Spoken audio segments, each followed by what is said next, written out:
Hi, my name is Mike McMain. I'm here today in downtown Milano to give you a little orientation on our physiological considerations. The topics that I'm going to be dealing with today is vision in flight and orientation in space. Our book, the Schweitzer book, Helicopter Manual, it also goes into this subject and goes a little deeper than I will today. They will also talk about oxygen quantity. Now, we're not talking quality here, we're talking quantity, how your body takes in oxygen and uses them. And this is basically talking about hypoxia and the four different types of hypoxia. It also talks about pressure and pressure effects. These can be even the ability for the atmosphere to push oxygen into your systems. Also, you can be talking about the bends or pressure within your body, sinuses, and the like. And then physiological situations in performance. And that's how your body reacts to things and what you need to be aware of. And we've got a little acronym for that, and it's I'm safe. And that's a very important aspect, but we're not going to be dealing with those today.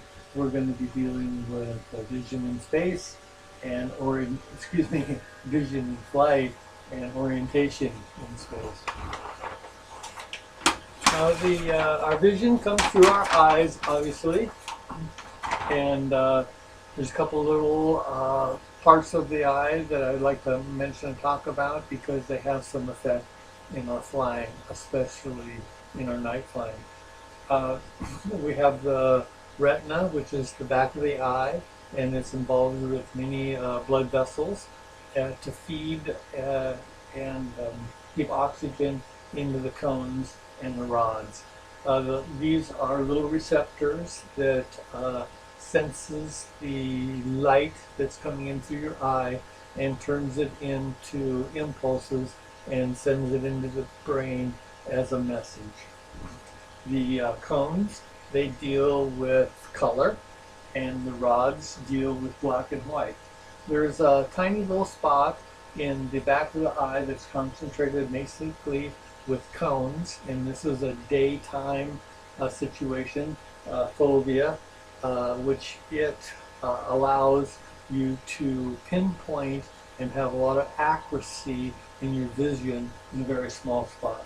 Now, in the night vision, this actually works a little bit against it because it is dealing with the cones, and so we're going to create a little black spot, or blind spot in the back of the eye in the exact center of your vision, or the part of your vision that you use predominantly during the daytime.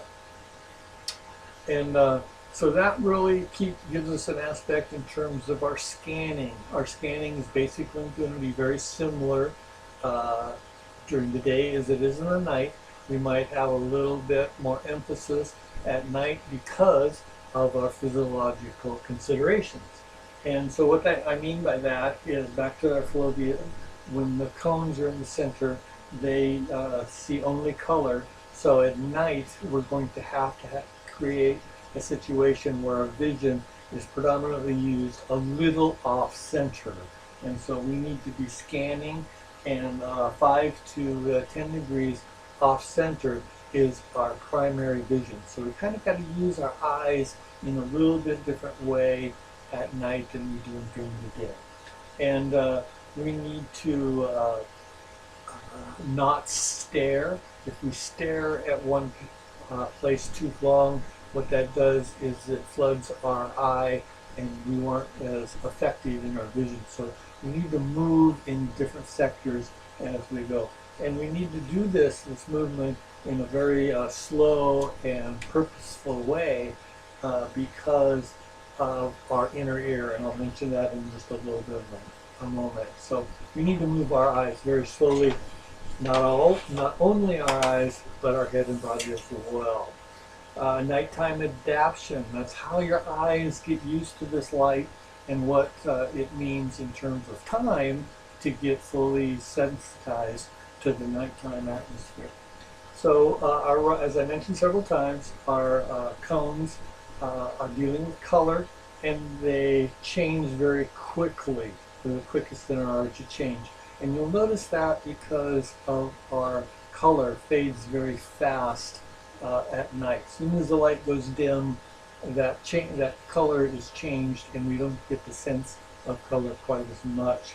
The rods are much slower to adapt, and they use black and white, so that is the part that we're going to use at night primarily. So to help our eyes adjust to the sensitivity, we can use sunglasses for 30 minutes before we're actually going into a flight situation. If you don't have sunglasses and you have to go back into a lidded area for maybe to call or to go to the bathroom or something like that, that we can cover one eye or close one eye and keep the other eye sensitive to the light. Now, it doesn't work if you go in and go back out in the dark and then go back in again and use the other eye. So you need to be very conscious on how you do that. And we all should be familiar with the use of red light in our cockpit, and that's going to maintain our sensitivity in our eyes for a longer period of time if you stay in that red light. If you have any white light that comes into your environment during this situation or time, you need to guard against that, because that's going to desensitize your eyes very quickly. We have a lot of visual illusions, and these are created from your senses having a mixed information of what your body is telling your mind. And there's many types. They happen in the day and at night, and they're very, very common at night. If you fly at night any length of time at all, you will experience some of these illusions. Our orientation in space, that's how our body position is, or how our mind is told how our body positions are.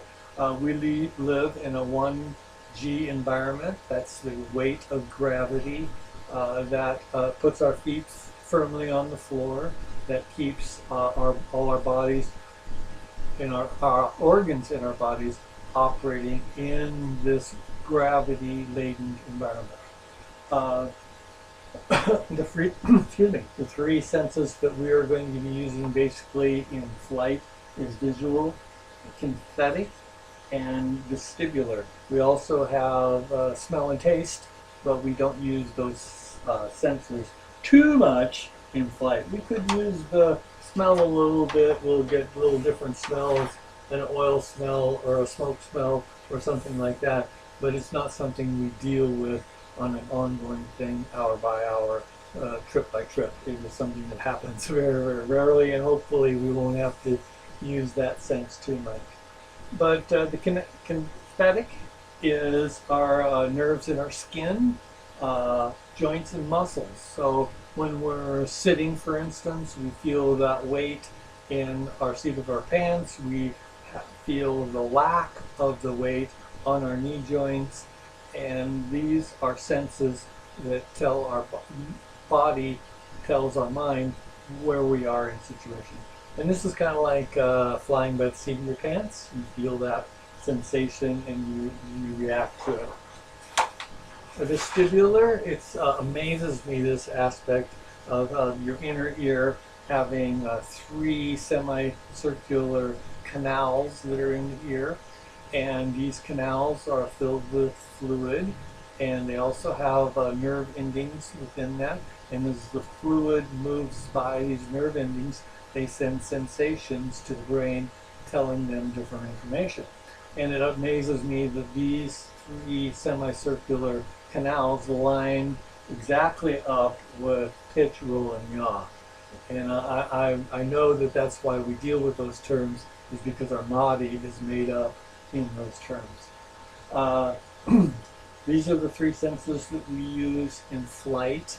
And as I just mentioned earlier, that if you're, like, for instance, feeling the weight in the seat of your pants as you sit, you could be decelerating, you could be climbing, and so there's several clues that your body will giving your mind, but your mind will not have the ability to orient which one is actually happening.